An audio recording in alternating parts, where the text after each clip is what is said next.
The topic of my discussion today is heading The Importance of Purifying Oneself. The topic of my discussion today is heading The Importance of Purifying Oneself. আজকে আমার আলোচনার বিষয়বস্তুর শিরোনাম হচ্ছে নিজেকে পরিশুদ্ধ করার গুরুত্ব। আজকে আমার আলোচনার বিষয়বস্তুর শিরোনাম হচ্ছে নিজেকে পরিশুদ্ধ করার গুরুত্ব। সম্মানিত উপস্থিতি, আমরা মূল আলোচনা শুরু করব ইনশাল্লাহ।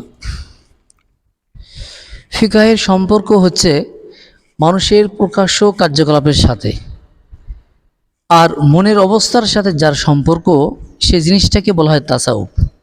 যেমন কেউ সালাত আদায় করছে, ফিকা কেবল এতটুকু দেখে যে সে ঠিক মতো ওযু করলো কি না, সে কেবলার দিকে মুখ করে দাঁড়ালো কি না, সালাতের সবগুলো অপরিহার্য শর্ত আদায় করলো কি না ইত্যাদি। কিন্তু এক্ষেত্রে তাসাউফ দেখে যে ইবাদতে তার দিলের অবস্থা কি ছিল, সে আল্লাহর দিকে নির্দিষ্ট চিত্ত ছিল কি না, তার দিল পার্থিব চিন্তাভাবনা থেকে মুক্ত ছিল কি না, সালাত থেকে তার অন্তরে আল্লাহর ভীতি অর্জিত হলো কি না, আত্মাকে কতটা পরিশুদ্ধ করেছে, তার চরিত্র কতটা সংশোধন করেছে ইত্যাদি। কোরআন মাজিদে এই জিনিসটির নাম দিয়েছেন তাজকিয়া বা হিকমত। হাদিস শরীফে একে বলা হয়েছে ইহসান। পরবর্তী লোকেরা একে অভিহিত করেছেন তাসাউফ নামে।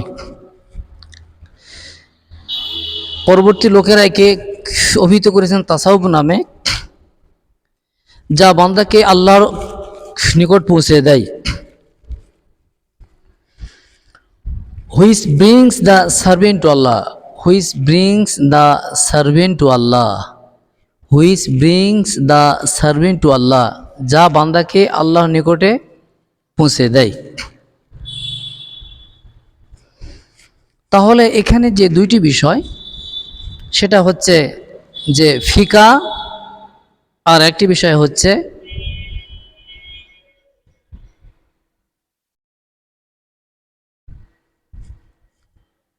ফিকার হচ্ছে তাজকিয়া। ফিকা আর একটি হচ্ছে তাসাউফ। ফিকার হচ্ছে তাসাউফ।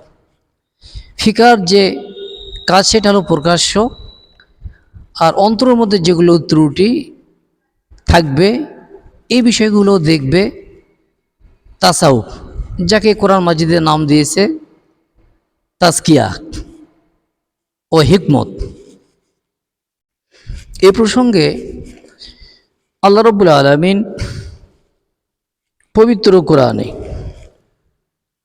কোরআনের সূরা জুমার 2 নম্বর আয়াতে স্পষ্ট বর্ণনা করেছেন, হুয়াল্লাযী বাআসা ফিল উম্মিয়িনা রাসূলাম মিনহুম। এ হু, এটা হলো দমির। এই হু দমিরটাকে এটাকে আল্লাহকে বুঝিয়েছেন। হুয়াল্লাযী বাআসা ফিল উম্মিয়িনা রাসূলাম মিনহুম, তিনি নিরক্ষরদের মধ্য থেকে একজন রসুল প্রেরণ করেছেন। তিনি নিরক্ষরদের মধ্য থেকে একজন রসুল প্রেরণ করেছেন। ইয়াতলু আলাইহিম আয়াতিহি, যিনি তাদের কাছে পাঠ করেন তার আয়াতসমূহ। আয়াতি ওয়া যাক্কিহিম, তাদেরকে পবিত্র করেন। ওয়া ইউআল্লিমুহুমুল কিতাবা ওয়াল হিকমা, এবং শিক্ষা দেন কিতাব ও হিকমা। ওয়া ইন কানু মিন ক্বাবলু লাফি দালালিম Mubin. Previously, they were indulging in home depravity. Previously, they were indulging in home depravity. ইতিপূর্বে তারা ছিল ঘোর পথভ্রষ্টতায় লিপ্ত। ইতিপূর্বে তারা ছিল ঘোর পথভ্রষ্টতায় লিপ্ত। তাহলে পবিত্র কোরআনে যে কোরআন মাজিদে আল্লাহ রাব্বুল আলামিন আলোচনা করেছেন, যে কোরআন মাজিদ এর নাম দিয়েছে তাজকিয়া ও হিকমত। তাজকিয়া ওর হিকমত, এই তাজকিয়াটা হচ্ছে তাসাউফ, এই তাজকিয়াটা হচ্ছে তাসাউফ, আর হিকমাটা হচ্ছে ফিকা। হিকমাটা হচ্ছে ফিকা। তো এই বিষয়টি আল্লাহ রাব্বুল আলামিন পবিত্র কোরআনের সূরা তাওবার 103 নম্বর আয়াতে বর্ণনা করেছেন। এখানে আল্লাহ রাব্বুল আলামিন বলেছেন, খুয মিন আমওয়ালিহিম সাদাকাতান তুতাহিরুহুম, তাদের মালামাল থেকে যাকাত গ্রহণ করো যাতে তুমি সেগুলোকে পবিত্র করতে এবং উহার দ্বারা তাদেরকে পরিশুদ্ধ করতে পারো। ওয়াসাল্লি আলাইহিম, and you pray for them, and you pray for them, আর তুমি তাদের জন্য দোয়া করো। ইন্না সলাতাকা সাকানুল লাহুম, surely your prayers are a consolation for them. Inna salataka sakanul lahum, surely your prayers are a consolation for them. Inna salataka sakanul lahum, surely your prayers are a consolation for them. নিশ্চয়ই তোমার দোয়া তাদের জন্য সান্ত্বনা স্বরূপ। আল্লাহু সামিউন আলিম, surely your hears, surely Allah hears and knows everything. Surely Allah hears and knows everything. অবশ্যই আল্লাহ সব কিছু শোনেন ও জানেন। আল্লাহু সামিউন আলিম, surely Allah hears and knows everything. অবশ্যই আল্লাহ সব কিছু শোনেন ও জানেন। আল্লাহ সব কিছু শোনেন এবং জানেন। তো আল্লাহ রাব্বুল আলামিন এই পবিত্র কোরআনের এই সূরা তাওবা 103 নম্বর যে আয়াত, এই আয়াতের মধ্যে যে বিষয়টি বললেন যে এখানে হিকমা মানে তাসাউফ এবং ফিকা, এই তাসাউফটাকে হলো পবিত্র, এই পবিত্রর যে ব্যাখ্যা, এই পবিত্রের ব্যাখ্যা আল্লাহ রাব্বুল আলামিন এই তাজকিয়া অর্থাৎ তাসাউফ, এই তাসাউফের ব্যাখ্যা আল্লাহ রাব্বুল আলামিন পবিত্র কোরআনের সূরা তাওবার 103 নম্বর আয়াতে স্পষ্টভাবে বর্ণনা করেছেন। এখানে আল্লাহ স্পষ্ট বললেন যে তাদের মালামাল থেকে যাকাত গ্রহণ করো যাতে তুমি সেগুলোকে পবিত্র করতে এবং উহার দ্বারা তাদেরকে পরিশুদ্ধ করতে পারো। অর্থাৎ যাকাত যদি আমি না দিই, আমার যে মাল, আমার যে সম্পদ, এই সম্পদ আমার জন্য হয়ে যাবে হারাম। আর আমি যখন হারাম খাবো তখন আমার আত্মা এটা কি, আমার আত্মাকে পরিশুদ্ধ করতে পারবো না। এই জন্য এই যাকাতের এখানে যে গুরুত্বটা বোঝানো হয়েছে আল্লাহ রাব্বুল আলামিন এখানে বুঝিয়েছেন এটা তাসাউফের ঘটনাটা এখানে বলেছেন। অর্থাৎ তাজকিয়া, পবিত্র কোরআনের যে তাজকিয়া, যে পবিত্র হতে হয়, পবিত্রের জন্য এই আয়াতটা এখানে বলেছেন। যদিও বা সুদ ঘুষ সেটা হারাম, কিন্তু আমার সম্পদ আমার জন্য হারাম, যদি আমি যাকাত পরিপূর্ণভাবে না দিই তাহলে কি হবে, এটা আমার জন্য হারাম হবে। তাহলে এই হারাম হওয়ার কারণে আমার পুরো মাল, এই পুরো মালটা হলো হারাম। আর সে হারাম যখন আমি ভক্ষণ করবো তখন আমার আত্মাকে আমি কী করতে পারলাম না, পরিশুদ্ধ করতে পারলাম না। এই পরিশুদ্ধ না করার কারণে বা না করতে পারলে এই বিষয়টা দেখবে কে, তাসাউফ, এই বিষয়টা দেখবে তাসাউফ। এই জন্য আল্লাহ রাব্বুল আলামিন এই পবিত্র কোরআনের এই সূরাতুত তাওবার 103 নম্বর আয়াতে স্পষ্টভাবে বর্ণনা করেছেন।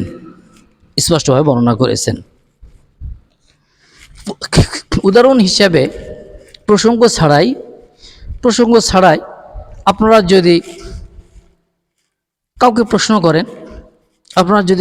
প্রশ্ন করেন যে হে ছেলে, তুমি কি আমাকে চেনো, এই প্রশ্নটা যদি আরবিতে করেন তাহলে কি হবে, যে হাল তারিফুনি ইয়া ওয়ালাদু, হে ছেলে তুমি কি আমাকে চেনো। তো এখন যদি ছেলে উত্তর দেয় ছেলে যদি আরবিতে উত্তর দেয় তাহলে কি বলবে? নাম। কলার ওলাদু, ছেলে বলছে নাম। আরফুকা ও আরফু আখোকা, যে আমি আপনাকে চিনি এবং আপনার ভাইকেও চিনি।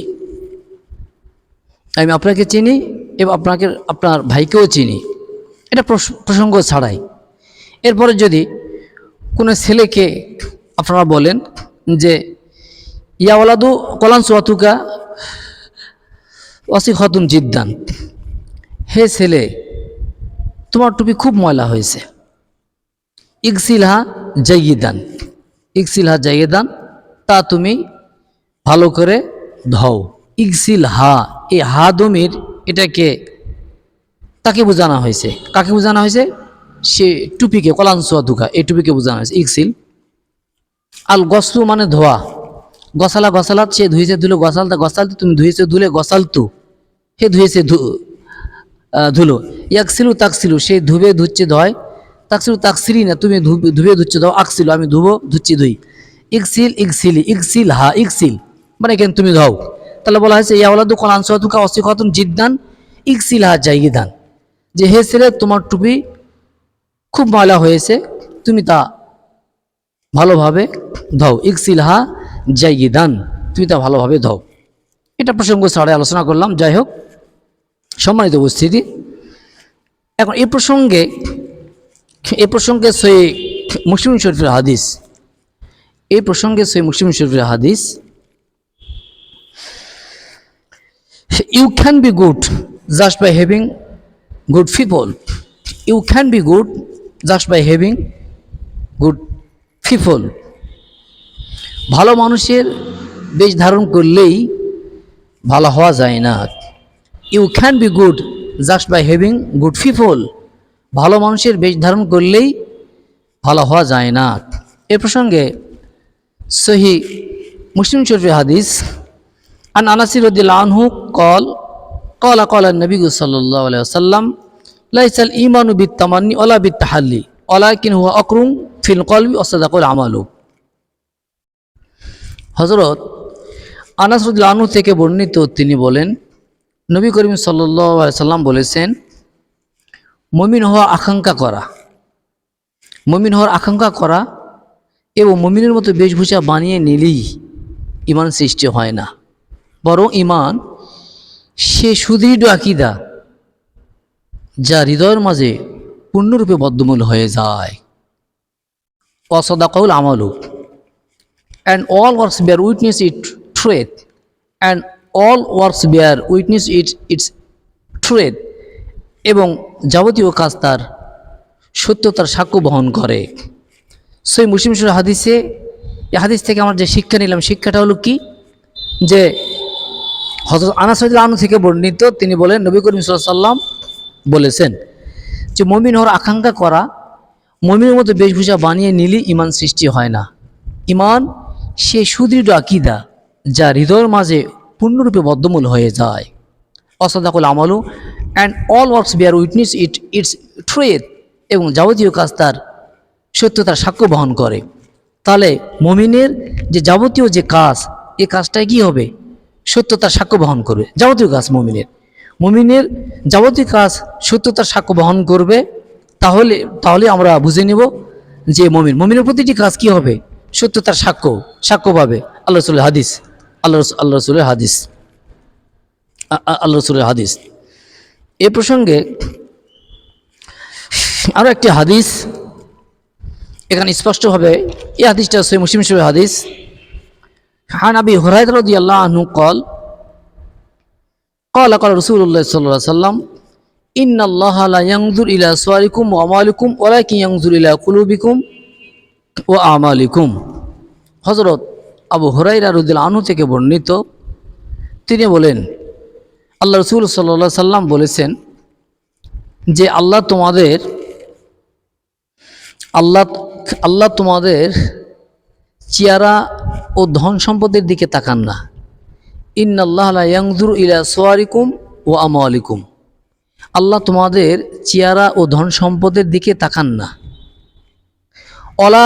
কি ইয়ানজুর ইলা কুলুবিকুম ওয়া আমালিকুম, rather he looks at your mind and mentality actions, rather he looks at your mind, mentality and actions. ওয়ালাকিন ইয়ানজুর ইলা কুলুবিকুম ও আমালিকুম, rather he looks at your mind and mentality and actions, বরং তিনি তোমাদের মন মানসিকতা ও কাজকর্মের দিকেই তাকান, বরং তিনি তোমাদের মন মানসিকতা কাজকর্মের দিকেই তাকান। তাহলে এই হাদিস থেকেও যে শিক্ষা, সেই শিক্ষা আমরা নিলাম যে আল্লাহ রাব্বুল আলামিন, আল্লাহ রাসূল সাল্লাল্লাহু আলাইহি সাল্লাম বলেছেন, সে মুসলিম শরীফ হাদিস, আল্লাহ রাসূল সাল্লাল্লাহু আলাইহি সাল্লাম বলেছেন, আল্লাহ তোমাদের চেহারা ও ধন সম্পদের দিকে তাকান না, বরং তিনি তোমাদের মন মানসিকতা ও কাজকর্মের দিকে তাকান। অর্থাৎ পূর্বের যে হাদিসের সাক্ষ্য বহন করছে, পূর্ব হাদিস থেকে বলেছে ইমান যেমন সৃষ্টি হয় না, যে মুমিনের যাবতীয় কাজ সত্যতা সাক্ষ্য বহন করবে, ঠিক এই হাদিসের মধ্যে এই বিষয়টা পাওয়া যাচ্ছে যে আল্লাহ রাব্বুল আলামিন আমাদের ধন সম্পদ চেহারার দিকে তাকাবেন না, আমাদের তাকাবেন কোথায়? আমাদের মন মানসিকতা ও কাজকর্মের দিকেই তাকাবেন। Rather he looks at your mind and mentality and actions, বরং তিনি তোমাদের মন মানসিকতা ও কাজকর্মের দিকেই আল্লাহ তাকান। স্পষ্টভাবে আল্লাহ রাব্বুল আলামিন এখানে বর্ণনা করেছেন।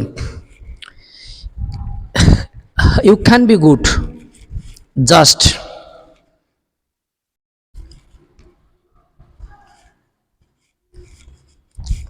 the topic of my discussion today is heading the importance of purifying oneself. আজকে আমার আলোচনা বিষয়বস্তুর শিরোনাম হচ্ছে নিজেকে পরিশুদ্ধ করার গুরুত্ব। তো নিজেকে পরিশুদ্ধ করার গুরুত্ব এই নিয়েই কোরআন ও হাদিস থেকে আমি আপনাদের সম্মুখে আলোচনা করছি। আল্লাহ রাব্বুল আলামিন এ প্রসঙ্গে পবিত্র কোরআনের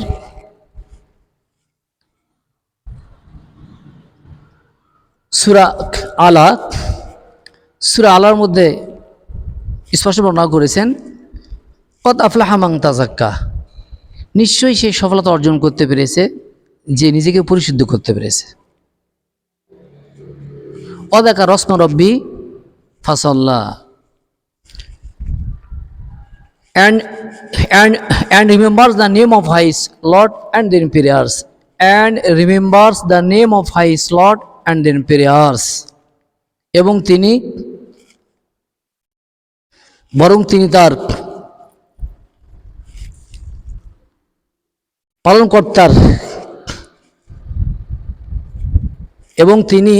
তার পালনকর্তার নাম স্মরণ করে, অতঃপর সালাত আদায় করে, এবং তিনি তার পালনকর্তার নাম স্মরণ করে, অতঃপর সালাত আদায় করে।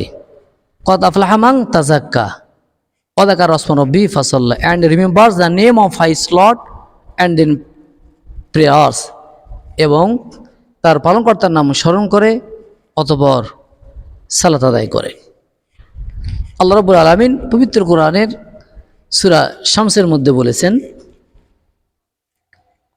কদ আফলাহা মান যাক্কাহা, নিঃসন্দেহে সে সফলতা অর্জন করতে পেরেছে যে নিজেকে পরিশুদ্ধ করতে পেরেছে। নিঃসন্দেহে সে সফলতা অর্জন করতে পেরেছে যে নিজেকে পরিশুদ্ধ করতে পেরেছে। অকদ খাবা মান দাসাহা, and that person has failed who has defiled himself. অকদ খাবা মান দাসাহা, and that person has failed who has defiled himself. যে ব্যর্থ হয়েছে সে নিজেকে কলুষিত করেছে, যে ব্যর্থ হয়েছে সে নিজেকে কলুষিত করেছে। তো আল্লাহ রাব্বুল আলামিন আমাদেরকে নিজেকে পরিশুদ্ধ করে প্রত্যেককেই আল্লাহ রাব্বুল আলামিন পরিশুদ্ধ হওয়ার পর এরপরে যেন আমরা পৃথিবী থেকে বিদায় নিতে পারি। সকলেই বলেন আল্লাহুম্মা আমিন।